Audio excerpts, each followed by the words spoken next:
갖도록 하겠습니다. 네, 오늘 우리에게 주시는 주님의 말씀은 고린도전서 4장 9절에서 16절까지의 말씀인데요. 우리가 한 목소리로 함께 읽도록 하겠습니다. 같이 읽습니다. 내가 생각하건대 하나님이 사도인 우리를 죽이기로 작정된 자 같이 끄트머리에 두셨음에 우리는 세계 곧 천사와 사람에게 구경거리가 되었노라.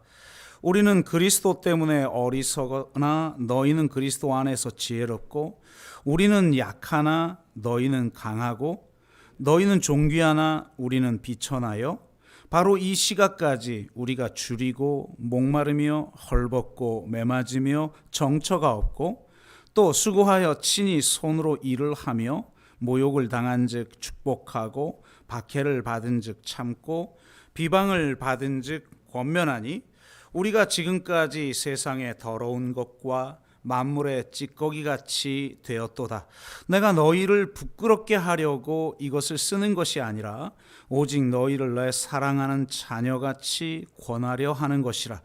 그리스도 안에서 일만 스승이 있으되 아버지는 많지 아니하니 그리스도 예수 안에서 내가 복음으로써 너희를 낳았음이라. 그러므로 내가 너희에게 권하노니 너희는 나를 본받는 자가 되라. 아멘.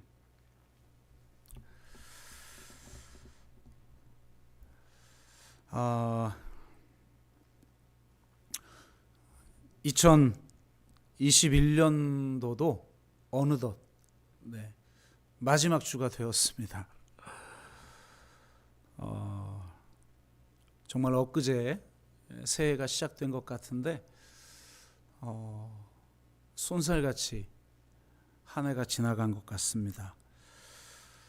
코로나19로 인해 많이 힘들고 지치고, 또 한편으로는 변화가 특별하게 없는 삶 때문에 지루하고 권태로운 그런 시간을 보낸 것 같은데도 또 돌아보니까 쏜살같이 시간이 가버렸습니다. 한 해를 돌아보면서 우리가 어떻게 살았는지 좀 점검해 보는 그런 시간이 되기를 바라고요. 특별히 순서에 따라 고린도전서 4장을 우리가 함께 나눌 텐데, 사도 바울이 자기 자신에 대해서 고백하고 있는 말들을 통하여서 우리는 정말 예수 그리스도의 제자로 그렇게 한 해 잘 살아왔는가를 돌아보고, 혹 좀 부족하다고 여겨진다면 새해에는 진정한 제자로 살기를 다짐하는 그런 시간이 되기를 주의 이름으로 축복합니다.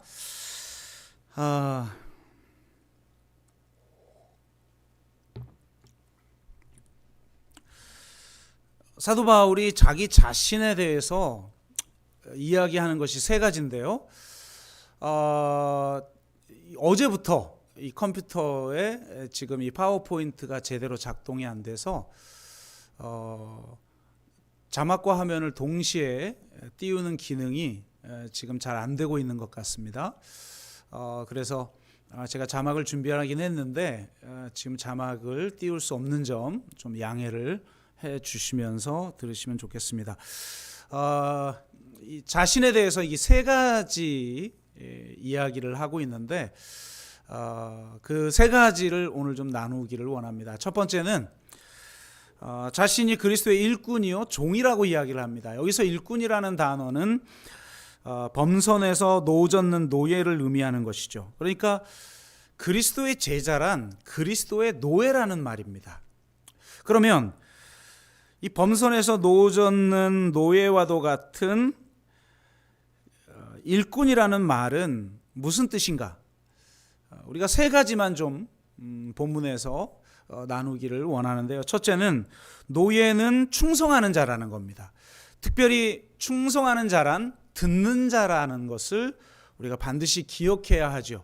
노예는 자기 의지대로 행하는 자가 아닙니다. 주인의 음성을 듣고 그 주인의 음성에 맞춰 저으라고 하면 젓고 멈추라고 하면 멈춰야 되는 자인 것이죠. 그래서 노예가 충성하는 자라는 것의 의미 중에 가장 중요한 것은 듣는 것입니다. 우리는 과연 하나님의 음성을, 그리고 우리 주의 음성을 듣고 있는가? 신앙생활에서 가장 중요한 것이 바로 이겁니다. 여러분, 우리가 어떤 일을 할 때 갈등하게 되는 이유를 보면 이건 반드시 해야 되는 일과 이건 하면은 안 되는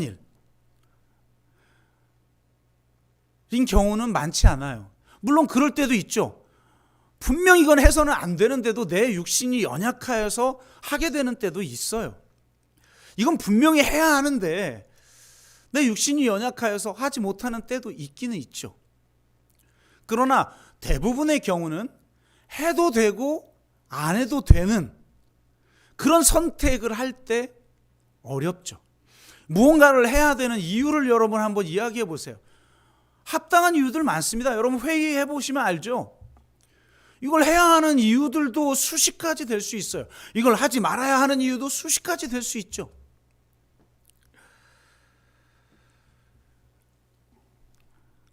그럼 우리는 둘 다 합당해 보이는 그 일을 해야 할 때 어떤 일을 선택하고 어떤 일을 행해야 하겠습니까?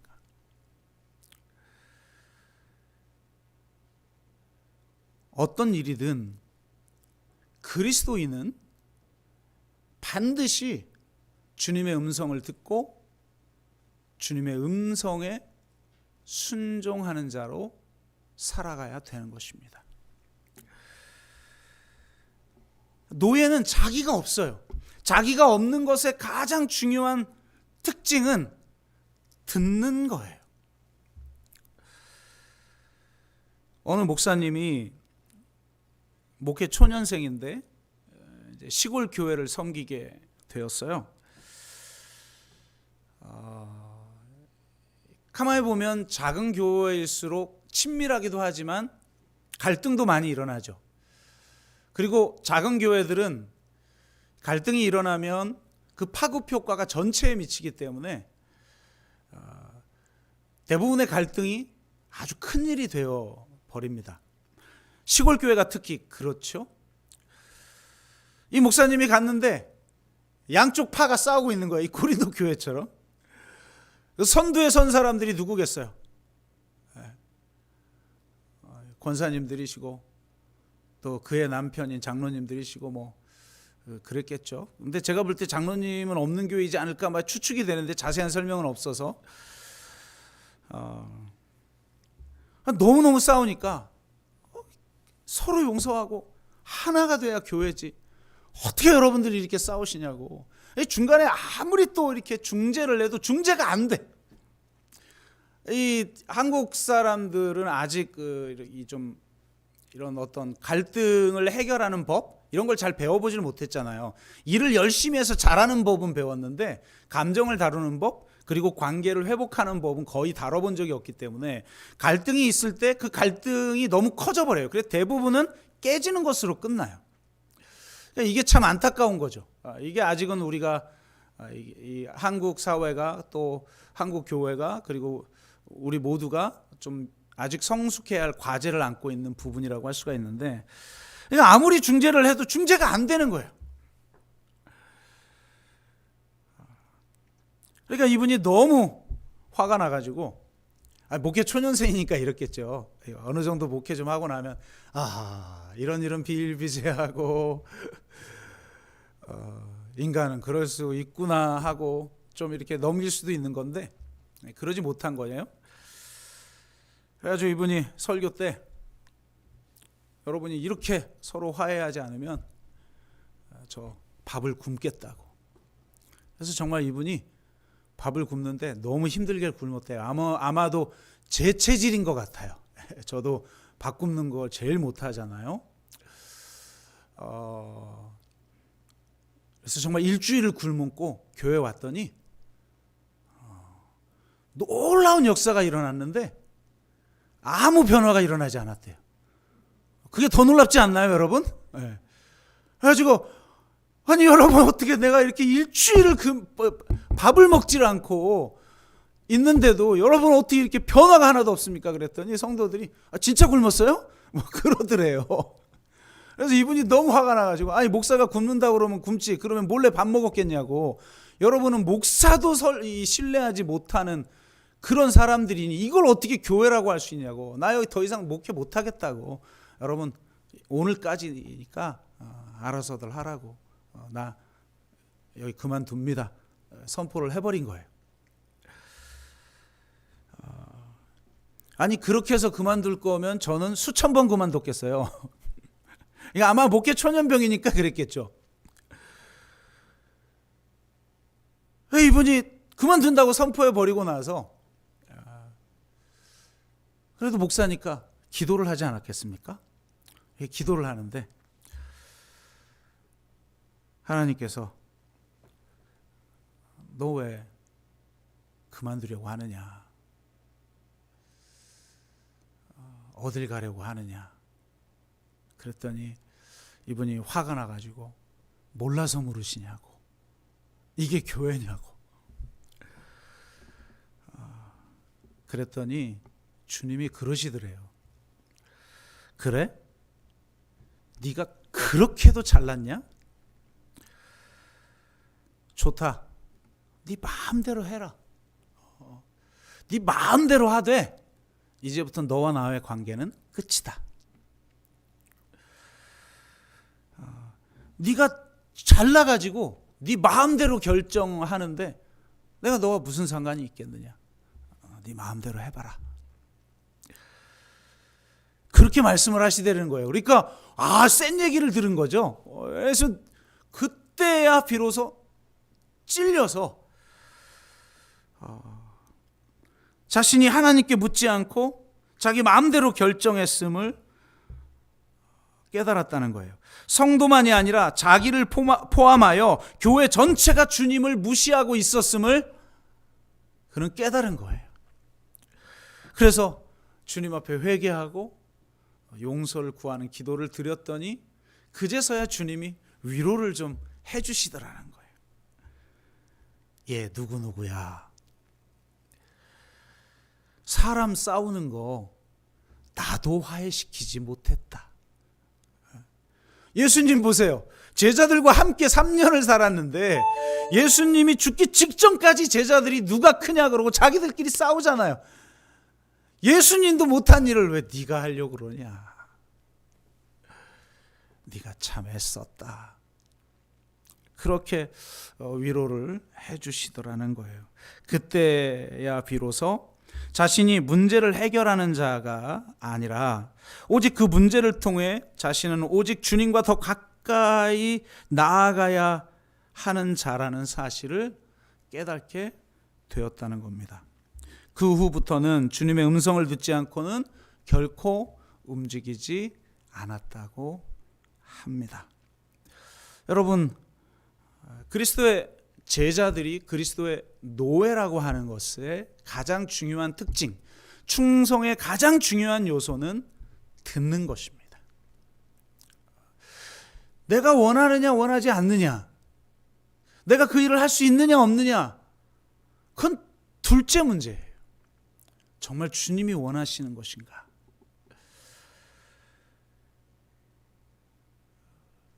오직 그 주님의 음성을 듣고 주께 순종하는 저와 여러분 되시기를 주의 이름으로 축복합니다. 두 번째는 노예는 판단을 유보하는 자입니다. 사도 바울은 남을 판단하지 않을 뿐만 아니라 자기 자신을 판단하지도 않는다고 4장에서 말합니다. 여러분, 칭찬과 비판은 판단의 세계에서 나오는 거예요.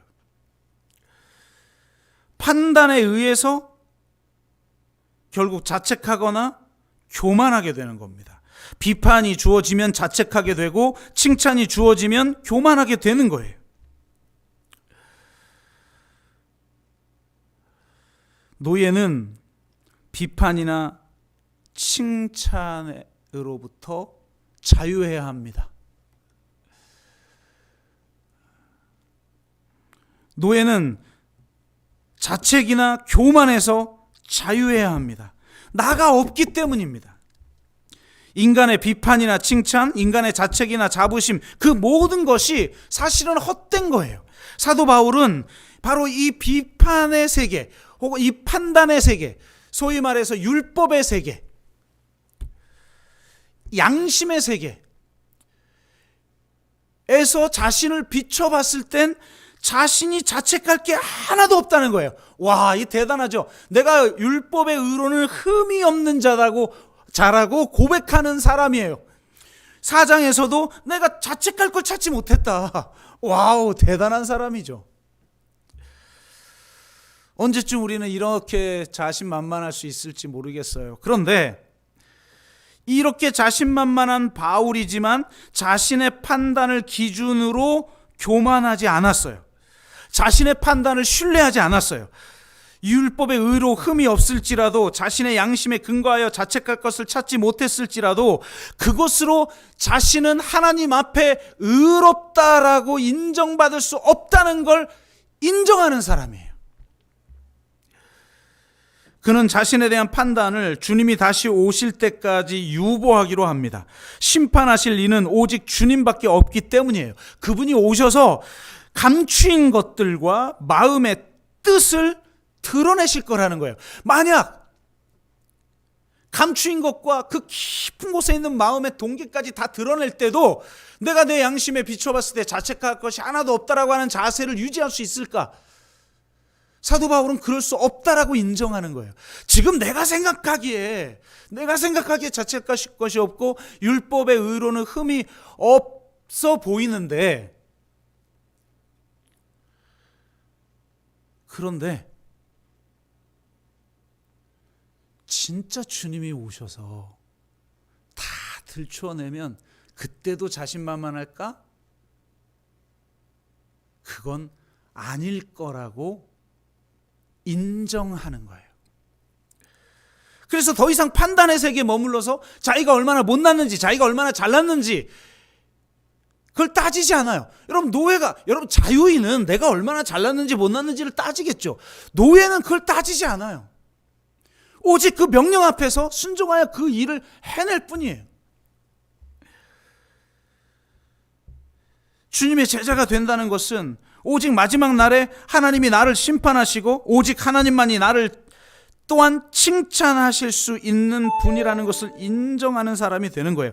그래서 사람에게 칭찬받으려 하기 때문에 우리가 시험에 들고 우리가 혹은 교만해질 수 있음을 인정하고 이것을 하나님 앞에 내려놓는 거예요. 노예는 반드시 이 문제를 해결해야 해요. 대부분의 분열과 대부분의 시험은 바로 이 판단의 문제 때문에 나오기 때문에 그렇습니다. 빌리 썬디라고 하는 탁월한 전도자가 있었는데요. 그가 어느 교회를 섬길 때의 일을 고백을 해요. 그 교회는 선임 목사님, 나이 든 목사님이 있고 자기가 신임 목사로 가서 이제 목회를 하고 설교를 했는데 뭐 수천 명 앞에서도 설교를 하는 탁월한 설교가예요. 그분이 설교를 하는데 예배 끝나고 나면 이렇게 인사를 하잖아요. 그러면 뭐 사람들이 와가지고 목사님 어떻게 이렇게 열정적인 설교, 이렇게 뜨거운 설교, 이렇게 은혜로운 설교를 하냐고. 제가 목회를 해보니까 요렇게 말하는 사람 조심해야 돼. 요렇게 말하는 사람이 꼭 배신을 때리거든요. 그러니까 이게, 그리고 시험에 잘 들어.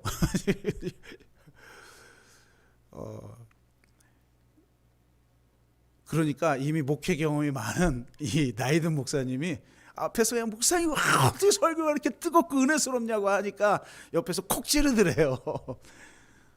기도해. 뭘 기도해야 되나요? 교만하지 않게 해달라고. 알겠습니다. 그랬더니 그 다음 주에 여러분 반응이 항상 똑같을 순 없죠. 그 다음 주가 됐는데 어느 성도가 나오면서 어떻게 목사님 그런 설교를 하시냐고, 왜 표적 설교를 하냐고.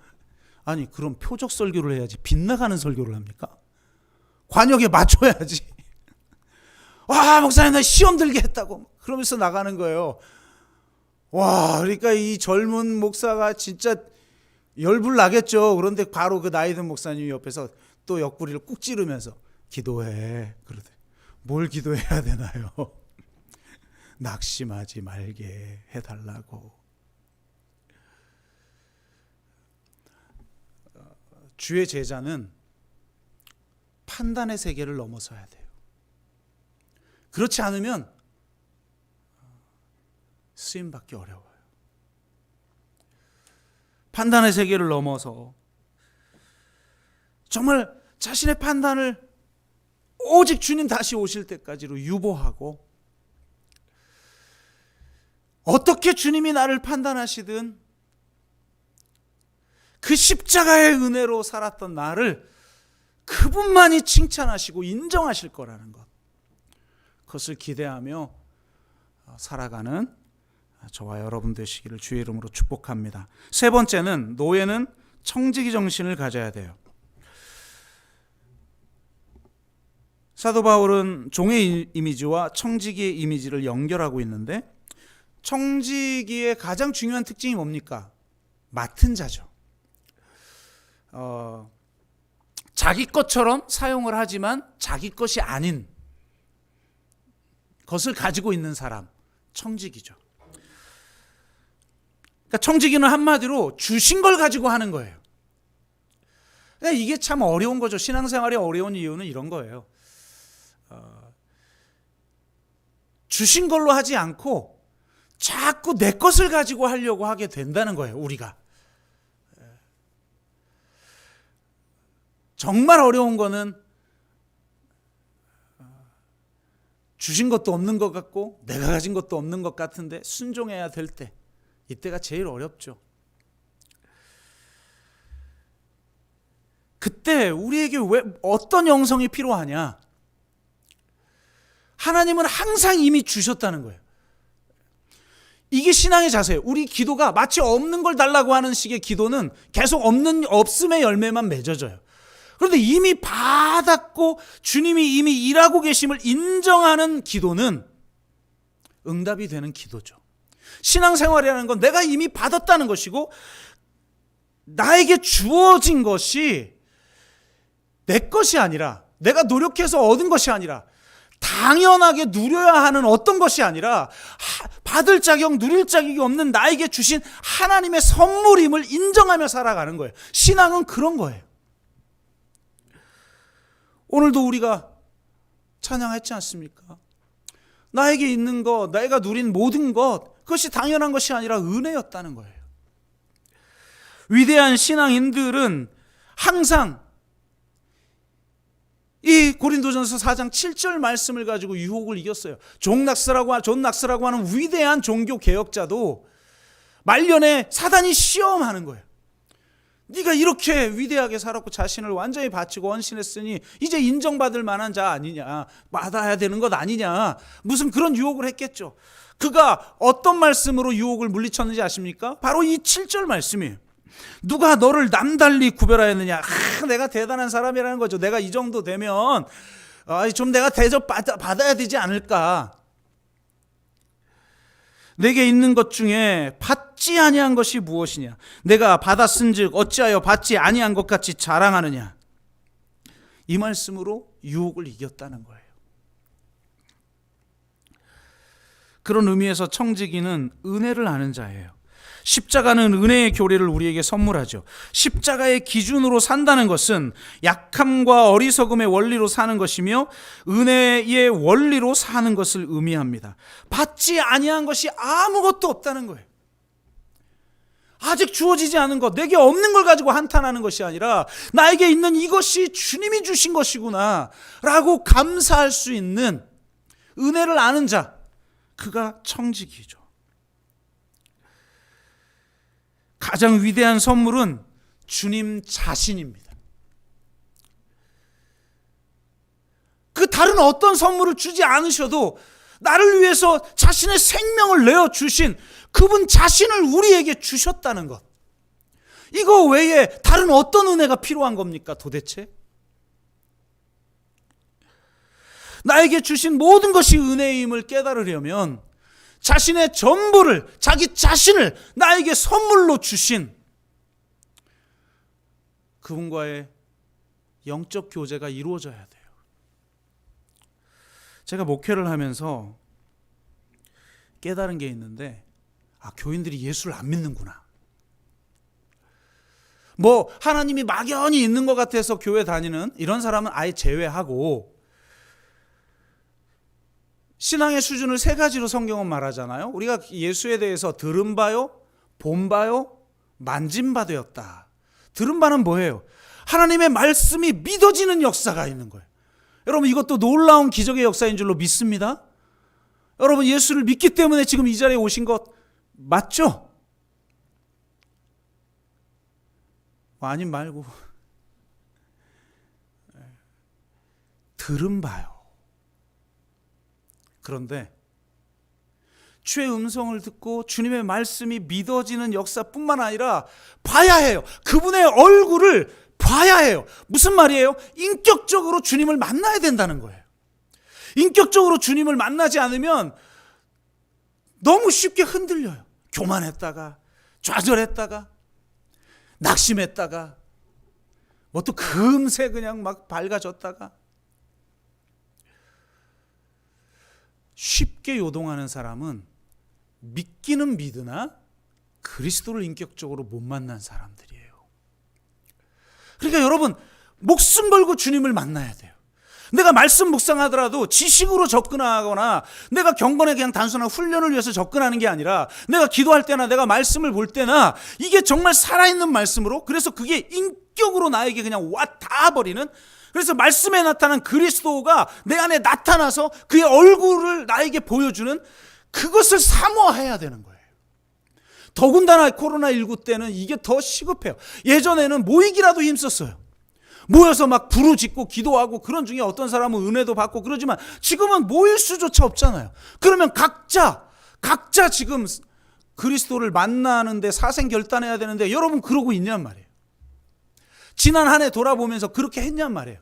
그러니까 그냥 피상적으로 명목상 그리스도인으로 살아간 거지, 정말 그리스도에 대해서 들었거나 혹은 그리스도를 본바되는 인격적인 만남이 없다는 거예요. 그러면 너무나도 쉽게 흔들리는 거예요. 더 중요한 건 만진 바 되어야죠.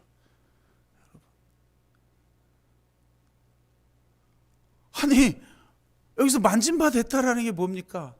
아주 깊은 인격적 친밀함을 나눴다는 거 아닙니까? 부부들이 왜 친밀해요? 만진 바 되는 교제를 누리는 거 아닙니까? 그러니까 정말 주님과 깊은 인격적 교제를 나누는 사람. 여러분, 능력은 친밀감에서 나오는 거예요. 능력의 근원은 친밀감인 거예요. 내게 능력 주시는 자 안에서 내가 모든 일을 할 수 있느니라. 내가 그리스도 안에 머문다라는 게 뭐예요? 그분의 말씀을 들은 바 되고, 그분을 본 바 되고, 그분을 만진 바 되는 이런 영적인 친밀감에서 능력이 나오는 거예요. 내가 어떤 처지에도 처할 줄 알게 되는 거예요. 이런 영적 교제를 상실해 버리니까 어떤 처지에 처하지 못하죠. 내가 기분 나쁜 처지에 처할 수가 없어요. 그러면 청지기로 살아갈 수 없는 거죠. 여러분, 정말 그리스도라는 선물을 온전히 누림으로써 내가 받지 아니하는 것이 아무것도 없음을 인정하며 살아가는 저와 여러분 되시기를 주의 이름으로 축복합니다. 두 번째는 그는 자신을 검투사에 비유를 하는데요. 고린도의 만연한 정신이 뭐라고 그랬죠? 승리주의 태도예요. 더군다나 엄청난 무역 도시이기 때문에 아주 뜨는 국제 도시 중에 하나였단 말이에요. 그러다 보니까 고린도에 있는 교인들마저도 승리주의에 사로잡혀 있어요. 한국 기독교의 신앙이 승리주의적 신앙이죠. 자기중심적이고 개인적이고 승리주의적인 그런 신앙생활이에요. 우리가 하나님 앞에 기도하면 주님이 다 응답해 주시고 세상에 성공하고 저 높은 고지에 올라서 영향력을 끼치는 그런 사람들이 된다는 거예요. 물론 압축 성장이 이루어졌던 7, 80년대는 그런 역사가 일어나죠. 우리만 그런 역사가 일어나는 줄 알아요? 세상 사람들에게도 그런 역사가 일어났어요. 아니, 세상 사람들이 훨씬 더 큰 축복을 받고 있죠. 세상에 부유한 순위 1위에서 100위까지 한번 보십시오. 기독교인이 몇 명이나 있을까요? 그러면 그 사람들이 하나님 앞에 더 축복받은 겁니까? 그리고 이미 압축 성장이 끝나버렸고, 더군다나 이 코로나19라고 하는 이 문명사적 전환이라는 도전을 우리에게 주고 있는 이 코로나 상황 속에서 몇 명이나 하나님의 축복을 누립니까? 더 많은 사람들이 육체적인 질병을 겪고 있고, 더 많은 사람들이 정신적인 질환으로 고통받고 있는 시대 아니에요. 우리 전동원 집사님이 밴드에 올려주신 거 글 읽어보니까 교회 사역자 구하는 것도 어려워요. 사역자들은 또 갈 데도 없어요. 갈 데는 없는데 구하면 안 와. 지역은 안 오고, 다 수도권에 가려고 하는데 수도권엔 자리도 없고. 이제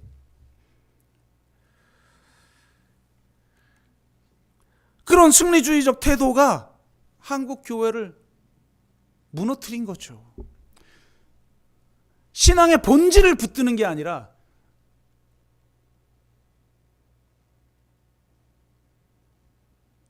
피상적인 그런 신앙을 추구하니까 고난이 오면 금세 말라버리는 거예요. 열매가 없는 거예요. 사도 바울은 그렇게 말하지 않죠. 사도 바울은 뭐라고 말해요? 내가 끄트머리와 구경거리가 되었다는 거예요. 이건 무슨 말이냐면, 당시 그 전쟁의 문화를 보면 전쟁에서 승리한 사람들이 이 패잔병들을 끌고 와요. 그래서 이 거대한 경기장에서 개선행군을 한단 말이에요.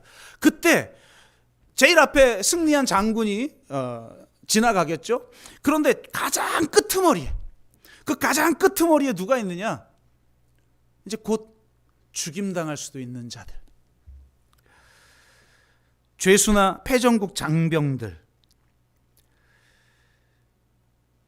가장 비천한 죄수가 마지막 쇼를 위해, 곧 그날의 마지막 구경거리를 위해 따로 남겨지게 되는데, 바울은 자신을 맹수들과 싸우거나 서로 싸워 죽도록 원형 경기장에 줄지어 끌려가는 검투사처럼 자신이 죽기로 예정된 자라고 말을 합니다.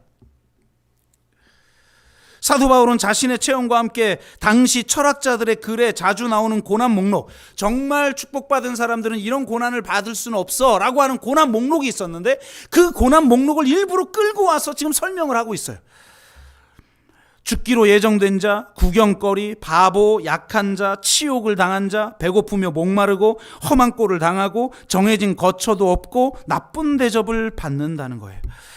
핍박받고 비방을 당하며 세상의 찌꺼기나 신발의 때처럼 취급을 당한다는 거예요. 고린도 교인들이 생각했을 때 하나님을 믿으면 이렇게 될 수밖에 없는 그런 축복받은 자의 모습과는 하등 상관이 없는 그런 자신의 모습을 고백하고 있어요. 세상의 기준과 십자가의 기준은 다르다는 거예요. 제자가 된다는 건 이런 고난을 감수하겠다는 거예요. 우리가 그리스도를 믿는다는 건 이런 고난까지 감수한다는 거예요. 심지어 사도 바울은 고난이 오면 제가 감수하겠습니다가 아니에요. 고난, 그리스도의 남은 고난을 내가 채우고 고난을 자처한다고 그랬어요. 예수님이 부활하신 후 자신을 증명할 때 손에 못자국을 보여주셨던 것처럼, 그리스도인이 자신이 그리스도임을 증명하는 방법은 손에 못자국이에요. 사도 바울은 이렇게 고백하죠. 내가 그리스도의 흔적을 지녔노라. 여러분, 그리스도의 흔적을 지녔습니까? 십자가의 흔적을 지녔어요? 제가 목회하면서 제일 많이 들었던 말이 뭔지 알아요? 목사님, 제가 돈을 못 벌고 혹은 실패하고 그러면 하나님께 영광 가리잖아요.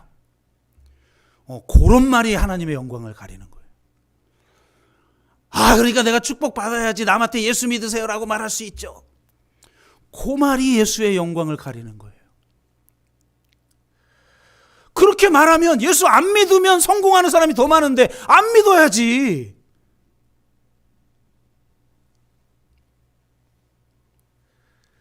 우리가 그리스도임을 증명하는 길은 그리스도의 흔적을 지니는 거예요. 그리스도의 남은 고난을 내 육체에 채우는 거예요. 뭘로 우리가 그리스도임을 증명합니까? 물론 성공하기도 하고 축복 하나님이 쏟아 부어주셔서 뭐 형통을 누리기도 하지요. 또 기도했더니 엄청난 기적의 역사, 저는 개인적으로 저만큼 기적을 많이 경험한 목사 별로 없다고 자부하고 있거든요. 그러나 그게 내가 그리스도임을 증명할까요?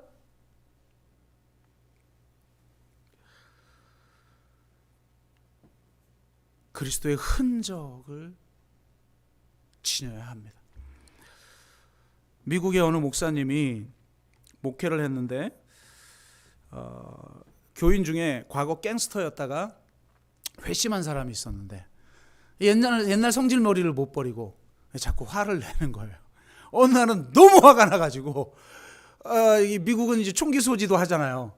이거 왜 그걸 왜 못 없애는지 모르겠어요. 하여튼 미국은 아주 특이한 나라예요. 도대체 수많은 사람이 막 그냥 뭐 무차별 사격 뭐 총질로 막 죽어가도 제재를 못해. 못할 수밖에 없죠. 전국 총기협회에서 천문학적 숫자에 몇 조 달러를 막 정치인한테 쏟아붓는데 그거 됩니까? 안 되죠.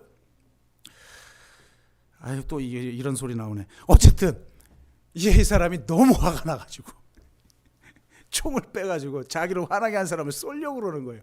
근데 이 담임 목사님이 이걸 우연히 발견하고 영화의 한 장면처럼 쫙 뛰어들어서 가로막았는데, 영화를 보면 그냥 주인공은 그 잽싸게 어떻게 하고 잘도 하던데 목사잖아요. 그래서 총이 발사가 되어버렸는데 그나마 다행인 거는 총알이 손을 관통했대요. 이 갱스터였던 회심한 성도도 그냥 너무 놀래가지고 자칫하면 자기가 잘못했으면 그 손이 맞았으니 망정이지 가슴이라든지 머리를 맞았으면 목사가 죽었던 거 아니에요. 그러니까 그냥 너무나 미안해하는 거죠. 그런데도 그래서 내가 다시는 화내지 않으리라 막 다짐하다가도 막 얼굴이 막 울긋불긋 붉어지고 막 또 화를 내려고 하는 것 같을 때 이 목사님이 두말할 필요도 없어요. 조용히 손을 그 손에 총자국 착 보여주면 그냥 얌전한 어린 양이 된다는 거예요. 나를 위해서 죽으신 예수 그리스도의 못자국을 보는 사람들이에요, 그리스도인들은. 그리고 참 그리스도인들은 바로 그 그리스도의 흔적을 지녀서 우리 또한 내가 그리스도임을 증명하는 길은 못자국을 보여주는 것밖에 없다. 세상의 성공, 더 크게 성공한 사람 세다. 그러나 고난 중에도 기뻐하고 세상이 알지 못하는 평안을 누리며 나에게 주신 모든 것은 내가 노력했기 때문에 마땅히 주어지는 보상이 아니라, 당연한 것들이 아니라 오직 은혜였다라고 고백하면서 범사에 감사하며 살아가는 사람들, 자기를 항상 저 끄트머리에 구경거리로 내모는 사람들, 더러운 것과 찌꺼기처럼 자신을 그리스도께 내어주는 사람들이 참 그리스도인인 줄로 믿습니다. 마지막으로 아버지인데요. 이건 좀 지금 시간이 제가 설교 시작하는 시간 자체도 좀 굉장히 늦게 시작했던 것도 같고, 네. 뭐 은혜가 임하면 다 길어지게 돼 있습니다. 찬양도 길어지고 기도도 길어지고. 그러니까 여러분 아예 작정을 하고 오세요. 좀 길게 우리 교회는 예배 드린다 이러고. 그러나 어쨌든 좀 줄이기 위해서 한 가지만 말합니다.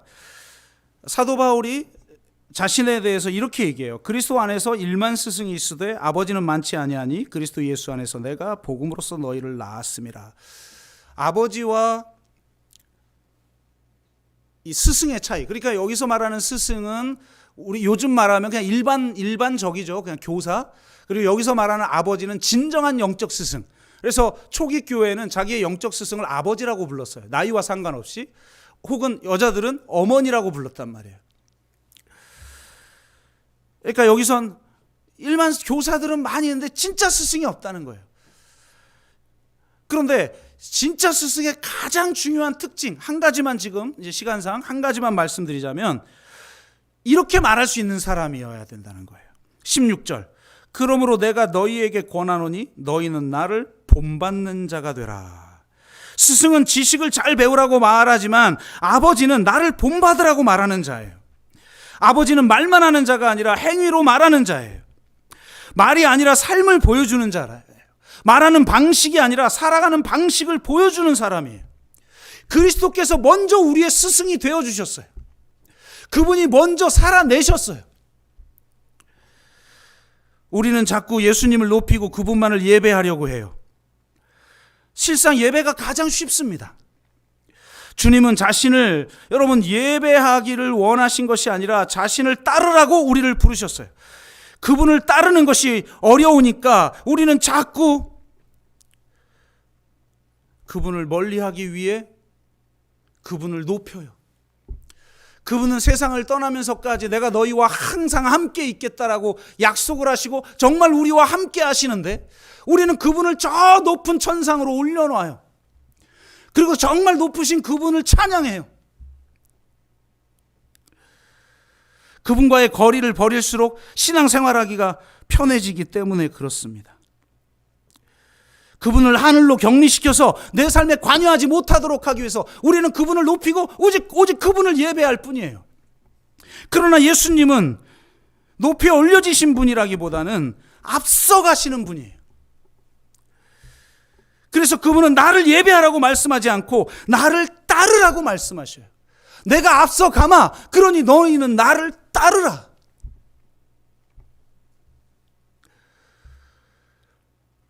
그분을 따르는 삶을 살면 우리도 누군가에게 나를 따르라고 말할 수 있습니다. 그분을 본받아 살면 우리도 나를 본받으라고 말할 수 있어요. 그것이 제자예요. 나를 보지 말고 예수를 보고 믿어. 사람을 보지 말고 예수를 보고 믿어. 어떤 면에서 맞는 말이죠. 우린 다 연약한 자니까. 또 인간, 그 연약한 사람들끼리 모인 그 공동체라는 게 문제도 많으니까. 그러니 사람을 보지 말고 예수를 믿으라는 말이 맞는 말처럼 보여요. 그러나 잘못된 말이에요. 나를 보지 말고 예수를 보고 믿어라고 말하지 말고 나를 본받는 자가 되라고 말할 수 있어야 돼요. 나를 보고 믿어. 위대한 하나님을 만나는 길은 위대한 사람을 먼저 만나는 길이에요. 하나님이란 어떤 분인지를 보여주는 사람, 그 사람을 터치하면 그 사람에게서 하나님이 보여지는 사람. 한국교회가 왜 이게 지금 위기인지 아십니까? 우리를 아무리 터치해도 아무리 클릭해도 하나님이 보이지 않으니까요. 다 승리주의에 사로잡혀서 그냥 무슨 축복받는다. 그때 시대는 통했지만 이런 저성장 시대와 코로나19 팬데믹 상황에서 그 말이 통합니까? 하나님이 그렇게 역사하지도 않고 진짜 나를 본받는 자가 되라고 말할 수 있는 자들이 되시기를 주의 이름으로 축복합니다. 그것이 바로 아버지인 거예요. 그리스도의 종으로 살 뿐만 아니라 만물의 찌꺼기와 구경거리와 같은 검수사가 되기도 하고 또한 우리는 누군가에게 나를 본받으라고 말할 수 있는 아버지가 되어야 할 줄로 믿습니다. 결론을 대신하여서 20절 말씀을 나누기를 원합니다. 주께서 허락하시면 내가 너희에게 속히 나아가서 교만한 자들의 말이 아니라 오직 그 능력을 알아보겠으니 하나님의 나라는 말에 있지 아니하고 오직 능력에 있음이라. 아멘. 여러분 보세요. 교만한 자, 니들이 무슨 말 하는지 내가 그거 따지지 않겠다는 거예요. 사도 바울이 내가 아볼로파인데 내가 아볼로파인 이유는 이렇다 저렇다 저렇다. 내가 지금 바울파인데 바울파인 이유는 이렇다 저렇다 저렇다. 그리스도파 개바파 말들이 네가 많을 것인데 나는 그 말을 듣기를 원하지 않는다. 내가 너희들이 하는 말이 아니라 너희들에게서 능력을 보고자 한다. 너희들이 진짜인지 아닌지, 너희들이 그리스도인인지 아닌지, 너희들이 정말 제자인지 아닌지 나는 너희들에게 오직 능력을 보기를 원한다. 여기 능력이라는 건 그냥 무슨 어떤 기적 같은 것을 행할 수 있는 그런 놀라운 것이 아니라 변화와 같은 효과적인 것을 말하는 거예요. 하나님의 나라는 말이 아니라 효력에 있는 거예요. 레토릭이 아니라 리얼리티라는 거예요. 보이지 않는 것들이 말씀이 실체화돼서 드러나는 것, 이게 믿음이에요. 하나님의 말씀이 내 삶에 육화되어서 드러나는 것, 이것이 믿음이에요. 여러분 정말 믿음 있습니까?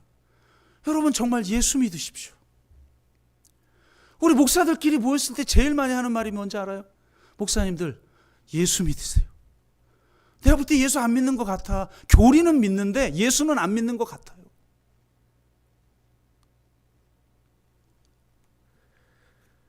진정한 제자는 종이요 검투사요 아버지인 줄로 믿습니다.